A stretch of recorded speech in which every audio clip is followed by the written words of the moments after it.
বর্ণ ও গন্ধহীন gas carbon dioxide, যা প্রাকৃতিকভাবে বায়ুমণ্ডলে উপস্থিত থাকে।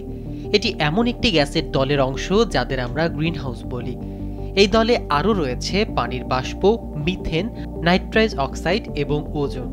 এরা একসঙ্গে গঠিত গ্রিনহাউস প্রভাবের জন্য দায়ী। এটি পৃথিবীর তাপমাত্রা নিয়ন্ত্রণের গুরুত্বপূর্ণ ভূমিকা রাখে। তবে মানুষের কার্যকলাপের কারণে এই গ্যাসের পরিমাণ বেড়ে যাওয়ায় বৈশ্বিক উষ্ণতা সৃষ্টি হচ্ছে। সূর্যের আলো পৃথিবীতে এসে ভূমি, জল ও বায়ুর মাধ্যমে শোষিত হয়। পৃথিবী সেই তাপ বিকিরণ করে মহাশূন্যে ফেরত পাঠায়। স্যান্ডেলিনা সো, রূপচর্চায় আভিজাত্য।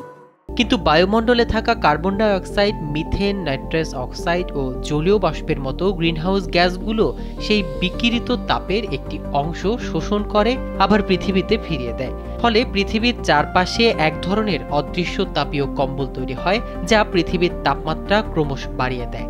এই তাপমাত্রাকেই বলা হয় গ্রিনহাউস প্রভাব, এবং এই অতিরিক্ত তাপমাত্রা বৃদ্ধি হলো বৈশ্বিক উষ্ণতা। মানুষের কর্মকাণ্ড, যেমন জীবাশ্ম জ্বালানি পোড়ানো, বন নিধন, শিল্প ও যানবাহনের নির্গমন, এসবের ফলে বায়ুমণ্ডলে অতিরিক্ত কার্বন ডাইঅক্সাইড যুক্ত হচ্ছে। এর ফলে হিমাবাহ গলে যাচ্ছে, সমুদ্রপৃষ্ঠের উচ্চতা বাড়ছে, জলবায়ুর অনিয়ম বাড়ছে এবং প্রাকৃতিক দুর্যোগের হার বৃদ্ধি পাচ্ছে। অতএব পৃথিবীকে রক্ষা করতে হলে কার্বন ডাইঅক্সাইড নির্গমন কমাতে হবে। নবায়নযোগ্য শক্তির ব্যবহার, গাছ লাগানো এবং সচেতন জীবনধারা গ্রহণই বৈশ্বিক উষ্ণতা রোধের একমাত্র পথ।